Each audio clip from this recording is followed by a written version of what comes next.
Hey guys, Coach Lisa here with morethanabody.com, and welcome to my latest episode in my video series that I call Lisa, What's the Deal? This is where I give straight shooting, non-sciencey, relatable answers to some of the more common questions that I hear from my circle. And today's question is this: Lisa, what's the deal with breakfast? Is this really the most important meal of the day? Do I really need to eat breakfast?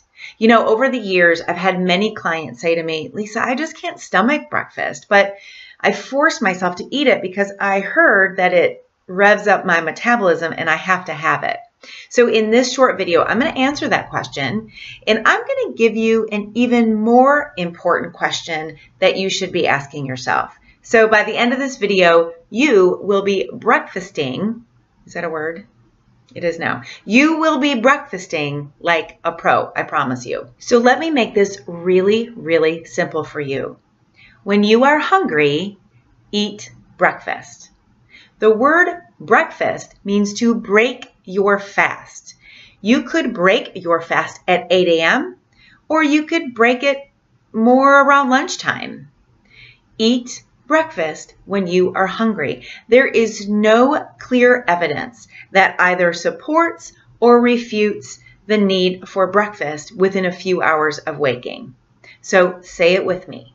When I am hungry, I will eat breakfast. Now, just a note, if you are on a doctor-prescribed meal plan or you have to take food with certain medication, then that's a different story. Follow doctor's orders. But friends, while we could debate that question all day long about whether or not to eat breakfast, that's the wrong question.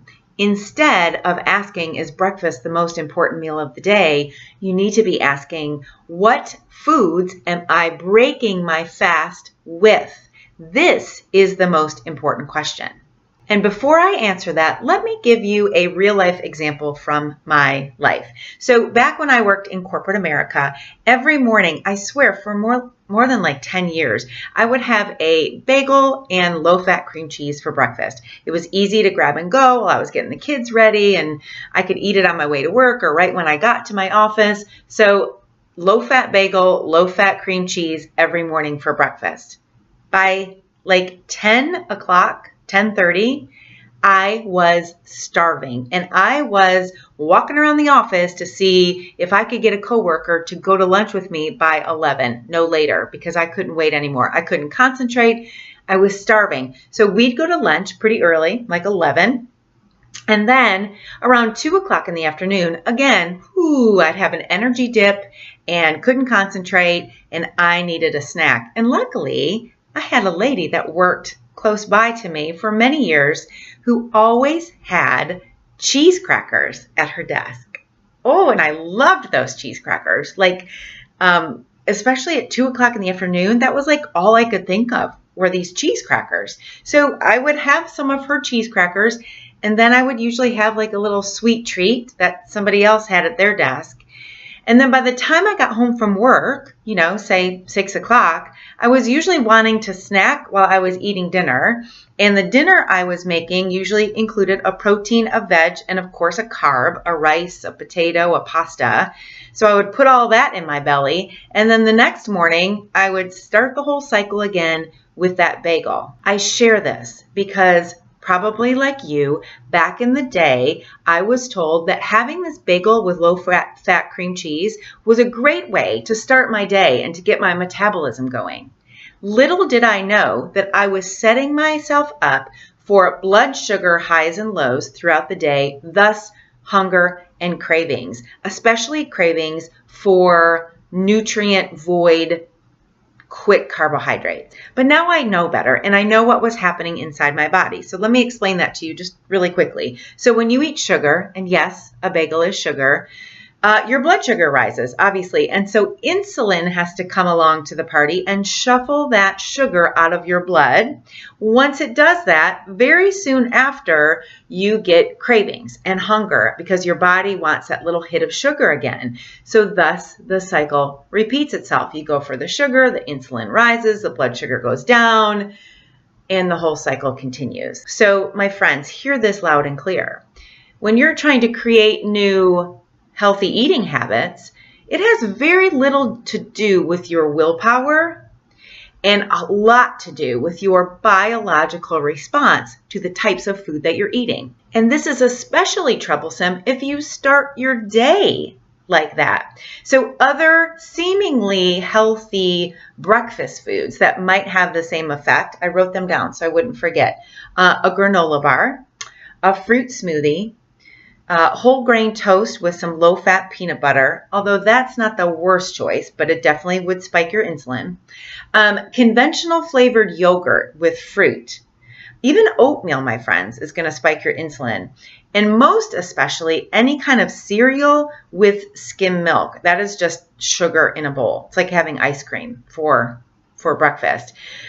Your body doesn't know if the marketing and the packaging of that cereal or that yogurt says healthy or good way to start your day. Your body just sees that as sugar, and it's going to process it like sugar. And that whole cycle of blood sugar and insulin and hunger and cravings is going to start again, no matter if that food is seemingly healthy or not. So back to our important question, what should I break my fast with? Well, my friends, I know you're smart, so if you've been following along, you have probably already figured out a low sugar option would be best for breakfast, and you would be right. My favorite? Eggs, avocado, spinach. And if I'm really feeling hungry, I might throw in a piece of bacon.